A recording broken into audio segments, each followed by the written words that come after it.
Hello everyone, welcome back.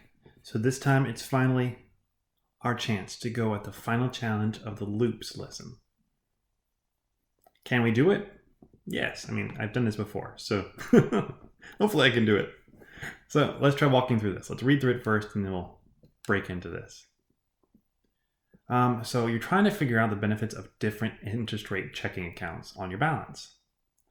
Each checking account has a cost per month that you pay along with an interest rate per month that is paid to you based on your balance. Determine which account is the best for your given balance. Store your balance after 12 months for each account in a dictionary variable called final balance, where the keys are the names of the checking accounts.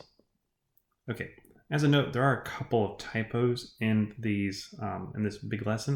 If you catch them and post them in the forums, guess what? You get an extra credit point. This thing doesn't actually have spell check, so I couldn't tell it messed something up. I'm just reading them now and realizing a few of them. Okay, now every time I highlight something like this, I'm telling you that it's probably good to make that a variable, just as a note, or it is a variable. Okay, so let's do this. So first off, we've got 1, 2, 3, 4 checking accounts. And I can just loop through this list called checking accounts. So let's try that. We're checking the checking accounts. We can do that. But the other thing is we're going to need to store our final balance in some variable called final balance. We need to create that first. So final balance, and this is going to be a dictionary, is equal to a dictionary. And why did I make it blank? It's because I can add stuff to it later rather than having to write out a bunch of blank stuff right now. It's just easier that way.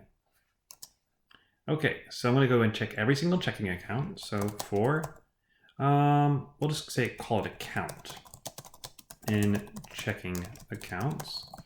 Okay, so this is going to start off looking at student, then basic, then preferred plus. So what happens to your balance every month in this checking account? Something good to figure out. Now, before we go anywhere, realize that your balance is $5,000. And whenever we do this, we're going to be probably changing that balance as we update things. And there's lots of things we can do. Actually, I know we've got a better way.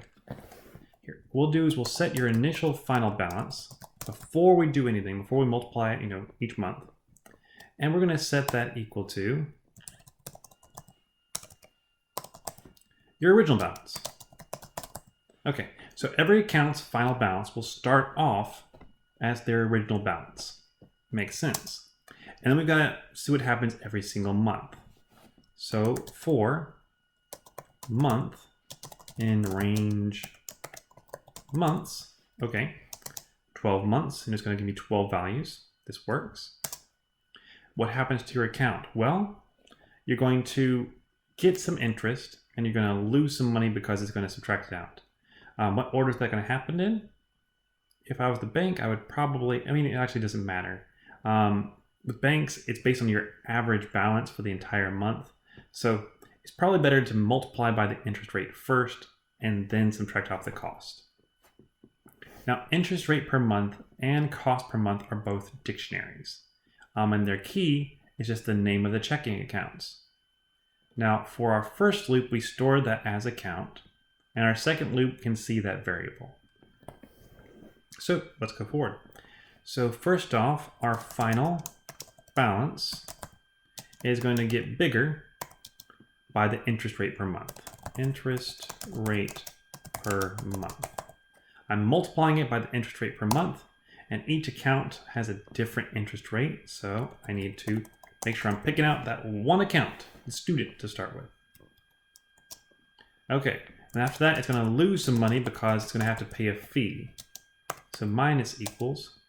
And for the student, there's no fee, but we're going to make it so it's a loop so we can go over everything.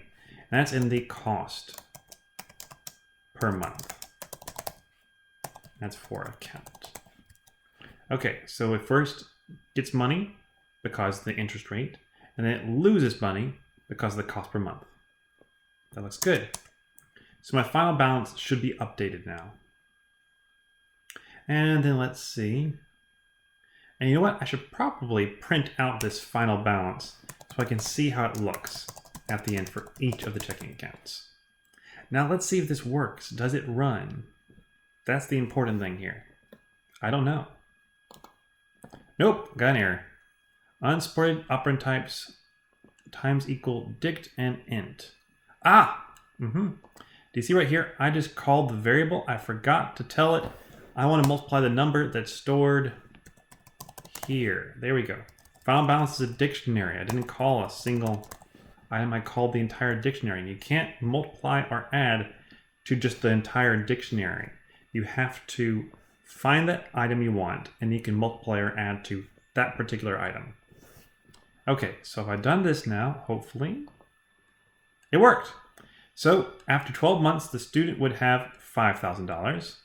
The basic would have $4,989. Preferred, $4,495, and the preferred plus $4,069. So it looks like for $5,000, it's really better if you just stay with the student.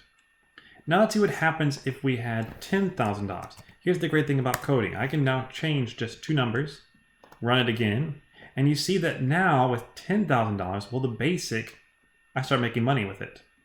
Preferred plus, I keep on losing money. How about if I go to $50,000? At $50,000, you see that I'm starting to make money with each of them. Now, it doesn't necessarily mean that this direction's better, because as you can see, the basic actually still makes more than the preferred just because of fees. But preferred plus still comes way out ahead. And if I made it $500,000, well, at this point, the interest is going to be just exorbitant. And so as we go up with interest rates, we're going to be having a lot more money. Okay, so with that, we've had some fun with the final challenge, seeing what's going to go. And I do want you to try to do this. Can you figure out what balance would be required to warrant the preferred plus account? I want like within $1,000. And how about this? First person to figure it out gets some extra credit. Email me. Okay, I hope you enjoyed this, and I'll see all of you next time as we go into logic with Python. Talk to you later. Bye-bye.